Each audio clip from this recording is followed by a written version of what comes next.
Bonjour, moi c'est Nicolas, vous êtes dans Portrait.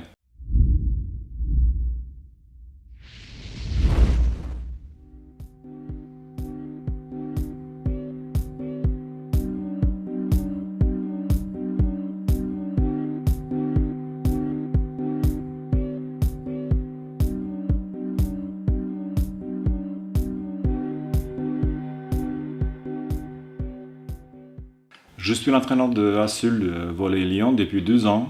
Je suis venu au club avant la saison 2016-2017 en tant qu'entraîneur de centre formation. Et cette année, le club m'avait confié l'équipe pro.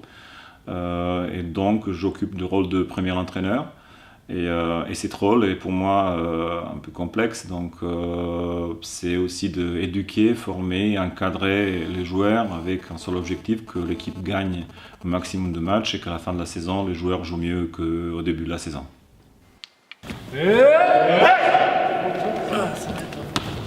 Alors pour introduire cette vidéo portrait, nous allons vous poser une question sur le volleyball et cette passion que vous avez pour le volleyball. Pouvez-vous nous dire d'où ça vient? Et moi, j'ai commencé à jouer au volley quand j'avais 12 ans. Et je pense que c'est pendant ces 30 dernières années que j'ai construit cette passion pour le volley. Euh, Toute ma vie, c'est pratiquement le volley. Toutes mes amies sont aussi dans le volley. Mais à la fin, je pense que c'est aussi passion de gagner les matchs.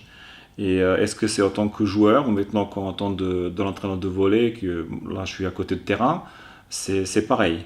Une autre passion, c'est que on voit que les joueurs progressent et que quelque chose qu'on a travaillé pendant la saison donne le résultat après un certain temps. Voilà. Oula, qu'est-ce que vous attendez? Vous pouvez pas être tous ici. Est-ce que c'est clair, les gars? Après chaque attaque, vous passez les trois en face. Pour rentrer maintenant un peu plus dans les détails, pouvez-vous nous dire comment vous en êtes arrivé à devenir entraîneur? Pour moi, cette conversion entre le joueur et l'entraîneur s'est fait naturellement. J'ai fait un passage très court en tant que joueur-entraîneur, mais après, voilà, je suis devenu l'entraîneur sans être joueur. Il n'y avait pas quelque chose pour moi plus normal que après la carrière d'un joueur de haut niveau de dernières 20 ans, je deviens l'entraîneur. Et pour enchaîner, pouvez-vous nous dire quel moment fort au club vous avez vécu jusqu'à ici? Mais je pense que pendant chaque match, on sent beaucoup des émotions. Il y a l'adversaire, il y a les arbitres, on a un public qui est toujours présent. Mais si je dois choisir, c'est les 2 victoires contre les grosses équipes comme Cannes la saison précédente et l'équipe de Narbonne cette année. Mais j'aimerais bien croire que les meilleurs moments vont arriver pendant la saison prochaine. Alors pour revenir sur votre rôle d'entraîneur, pouvez-vous nous dire ou déterminer quelles sont les caractéristiques d'un bon joueur?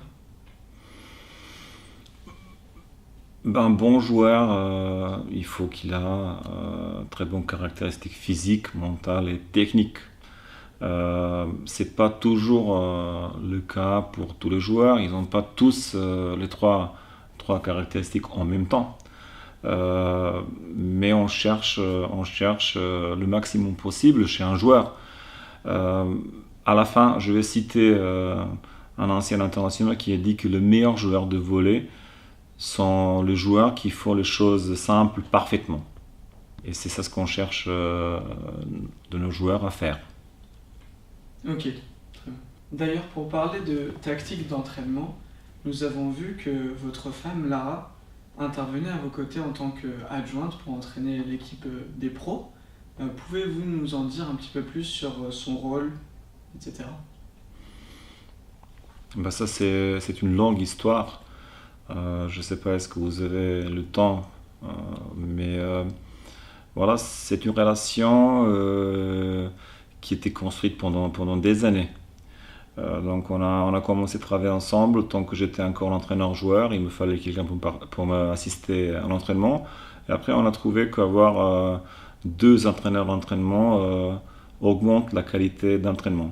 Déjà, au niveau de compétences, entre moi et Lara, il n'y a pas de différence. On a joué, elle était aussi joueuse de haut niveau et internationale.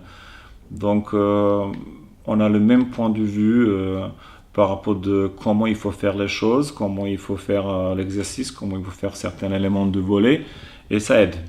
Donc avoir 4 yeux à la place de 2 en entraînement veut dire que moins de possibilités qu'il y a quelque chose qui passe et qu'on n'a pas vu, et moins de situations où on n'intervient pas. Super, ok. Et du coup, pour la saison 2018-2019 et pour donc, en fait, les 3 années à venir, comment vous voyez un peu la SUL progresser en tant que club de volley?